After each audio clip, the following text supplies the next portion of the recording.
Malabon, one of the most progressive and highly urbanized cities of the National Capital Region. City? City ba yung Malabon? Di ba probinsya yun?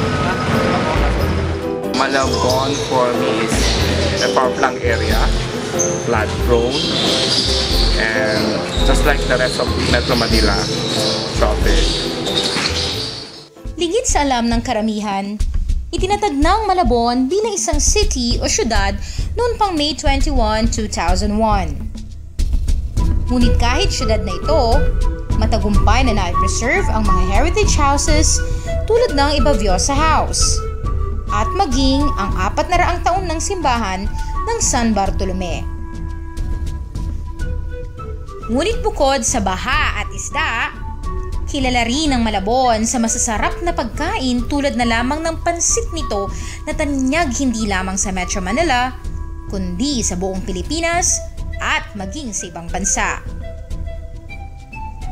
Nariyan din ang sikat na crispy pata ni Judy Ann na matatagpuan sa Jamaica's Restaurant at talaga namang dinarayo ng mga turista.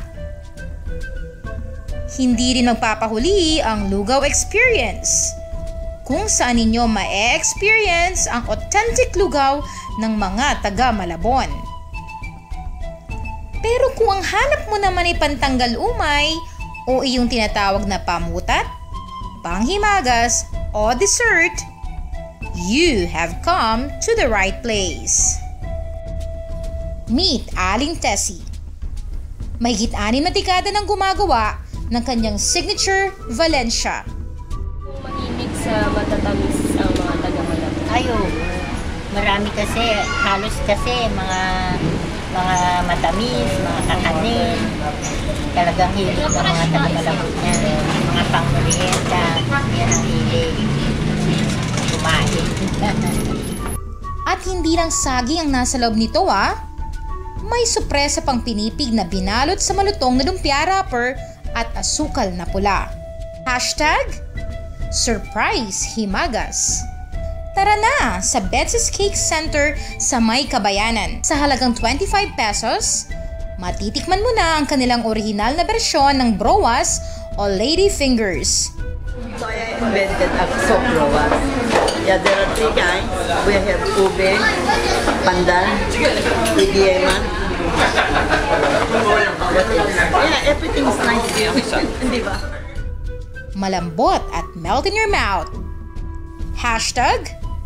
#Himagas walang kupas. Samantala, isang bagong pantanggal umay ang nagsisimula ng makilala rito. Ang Yema Palitaw ni Joyce Leongson. Ang palitaw na gawa sa malagkit na kanin ay pinalooban ng malakremang yema. #Surprise Himagas. Pero wala na yatang mas lininamnam pa sa tinatawag na puto paw ni Aling Hazel. Pinaghalong puto at siopaw ang konsepto nito.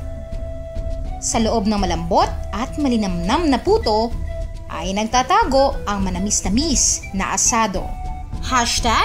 #Wagas na panghimagas. Dito rin sa Malabon nakilala ang kakanin ng Arnie Daddings na kung tawagin ay Pichi Pichi. #Native panghimagas. At sino ba naman ang hindi nakakakilala sa pamosong Dolores Kakanin? Interesante rin ang naging kasaysayan nito. Kilala ang Dolores dahil dun sa asawa ni Juan Ponce. Yung nakatikim siya dito, very small pa yung business na ito. Nagpunta siya rito and then sinabi niya na sa mga kapitbahay niya na masarap yung Dolores. #Himagas Overload. Tunay ngang ang Malabon ay maituturing na syudad ng himagas. Naglipa naman ang mga makabagong konsepto ng restaurants dito, hindi pa rin matatawaran ang tamis at tinamnam ng mga kakanin at iba pang pantanggal umay na gawa sa masarap ngunit mura at katutubong mga sangkap. Ito yata ang tunay na City of Dreams o syudad ng pangarap. #Syudad Himagas.